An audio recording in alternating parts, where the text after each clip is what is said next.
Mistik Yoldan merhaba, ben Cem Çiloğlu. Bu kanalda sizlerle mistik, gizemli, spiritüel konuları ele alacağım. Bu videoda size Ruhsal Külliyat'tan bir kitabı ve o kitabın ardında yatan felsefeyi dilim döndüğünce ve kendi anladığım kadarıyla anlatmaya çalışacağım. Kitabımız bu çağın en önemli bilgilerinden biri olarak geçen Sri Nisargadatta Maharaj'ın Ben Oyum kitabıdır. Sri Nisargadatta Maharaj bu kitapta kendisine öğretisini anlatmak için gelen insanlarla konuşuyor ve bu konuşmalar kayda alınıyor. Bu kayıtların derlemesiyle de bu eser ortaya çıkıyor. Öncelikle Sri Nisargadatta Maharaj'ın kim olduğuna bakalım. Maharaj, Hinduizmin Advaita Vedanta olarak geçen alt koluna bağlı çizgide öğretileri olan bir gurudur. 1800'lü yılların sonunda doğmuş, hayatını sıradan küçük bir esnaf olarak geçirirken 34 yaşında gurusu ile tanışmış ve onun yönlendirmesi altında 37 yaşında mutlak aydınlanmaya erişmiştir. Maharaj'a göre gerçek bir arayış içinde olan kişi kendisini arayan kişidir. Biri dışında tüm sorulardan vazgeç. Ben kimim? Her şeyden sonra emin olduğun tek gerçek senin var olduğundur. Ben kesindir. Ben buyum ise değildir. Gerçekte ne olduğunu bulmak için uğraş. Ne olduğunu bilmek için ise önce ne olmadığını araştırıp bilmelisin. Sen olmayan her şeyi, bedeni, duyguları, düşünceleri, zamanı, şunu ya da bunu, somut ya da soyut, sen olarak algılayabildiğin her şeyi keşfet. Algılama fiilinin kendisi senin algıladığın şey olmadığını gösterir.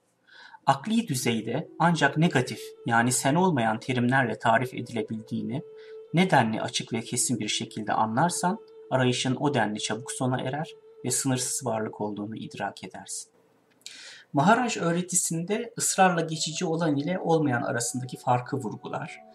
Bir yanda geçici olan, sürekli dalgalanan, bir uçtan diğer uca kayan olaylar dünyası vardır. Bu dünya neden sonuç yasasına tabidir. Diğer yanda ise tüm bunların ardında hiç değişmeden kalan bir benlik hissi bulunur. Maharaj'a göre kesin kez bileceğimiz tek gerçek şey bu benlik hissidir. Maharaj'a göre benlik hissi tüm geçici şeylerin üzerinde durduğu hiç değişmeyen bir zemindir ve o tüm varlıklarda aynı şekilde bulunur. Bizim gerçek yanımızı yani içimizdeki yüce varlığı yansıtır. Hem fiziksel hem de zihinsel araçlar maddeseldirler. Yorulur ve yıpranırlar. Onların vereceği haz, yoğunluk ve süre bakımından ister istemez sınırlıdır. Izdırap sizin tüm hazlarınızın zeminidir. Siz ızdırap çektiğiniz için onları istersiniz. Öte yandan hazzı arama hali başlı başına ızdırap kaynağıdır. Bu bir kısır döngüdür. Mutluluk bir şeye ya da bir kimseye dayandırılır ve kaybedilebilir. Her şeyden bağımsız özgürlük ise hiçbir şeye dayandırılmış olmadığından kaybedilemez. Maharaj kendisine sorunlarla gelen insanlara öncelikle şunu anlatır.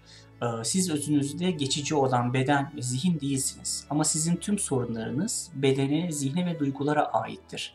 Öncelikle kendi kimlik duygunuzu ben şuyum, ben buyumdan çekerek ben var olanım hissine verin. İlk başta içinizdeki değişmeyen benlik hissini tanıyın. Bu direktifi alan kişi öncelikle rahatlar. Çünkü zihinsel, duygusal ve bedensel problemlerini o an için bile olsa askıya almıştır. İçindeki tanımsız benim, ben var olalım hissine odaklandıkça bu değişmez zihin bir güvenli liman vazifesi görür. Söz konusu iki düzey var. Olgulara ait olan fiziksel ve fikirlere ait olan zihinsel. Ben her ikisinin de ötesindeyim. Ne olgularınız ne de fikirleriniz benimdir. Benim tarafıma geçin ve benimle birlikte görün. Şimdiki halde varlığınızla deneyimleriniz birbirine karışmış durumda. Bütün yapmanız gereken varlığınızı deneyimlerinizin düğümünden çözerek kurtarmaktır. Şu ya da bu olmaksızın sadece olmayı bir kez bilirseniz onu deneyimler arasında seçip fark edeceksiniz ve artık isimler ve formlar sizi yanlışa götürmeyecek. Maharaj, ruhsal öğretisini anlatmak için sinemadaki projeksiyon sistemini örnek olarak kullanır. Filmin ardındaki ışık en yüce yaratıcı güçtür. Film ise gördüğümüz, algıladığımız dünyadır. Yaratıcı güç, ışığın filme hayat vermesi gibi üzerine yansıdığı objelere hayat verir ve görünüşte onlarla birleşir. Beden ve zihin mekanizmasına can veren ilahi ışık, görünmez olan kendi varlığını bir zaman sonra unutur ve kendini ışık olarak değil beden olarak algılamaya başlar. Kendiniz olarak imgelediğiniz kişiyi zihninizde algıladığınız dünyanın bir parçası olarak görün ve zihninize dışarıdan bakın. Çünkü siz zihin değilsiniz. Ne de olsa sizin tek sorununuz her algıladığınız şeyle kendinizi özdeşleştirme hevesinde oluşunuzdur. Bu alışkanlıktan vazgeçin. Hatırlayın ki siz algıladığınız şeyler değilsiniz.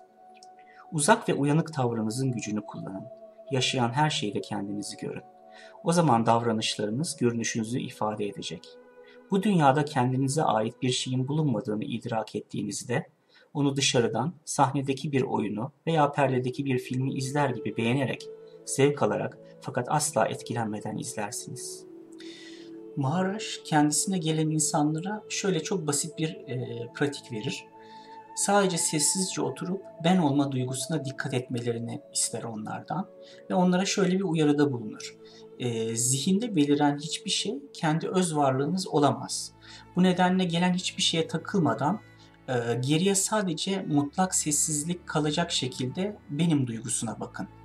Benim duygusu insanın içindeki tanrısallığa açılan kapıdır. Çok sessiz kalın ve zihin yüzeyine neyin çıkacağını gözlemleyin. Bilineni reddedin. Şimdiye dek bilinmeyene iyi kabul gösterin. Sırası geldiğinde onu da reddedin. Böylece öyle bir duruma gelirsiniz ki orada hiçbir bilgi olmaz. Sadece oluş vardır ki oluş bilginin kendisidir. Olarak bilmek direkt bilgidir. Geçmişteki deneyimlerinizi, edindiklerinizi unutun. Hayatın rüzgarlarına ve yağmurlarına maruz, çırılçıplak durun. O zaman bir şansınız olacak. Bu videoda Sri Nisargadatta Maharaj'ın öğretisini ana hatlarıyla size sunmaya çalıştım. Eğer izlediğiniz sunumu beğendiyseniz ve gelecek sunumları takip etmek isterseniz Mistik Yol'a üye olabilirsiniz.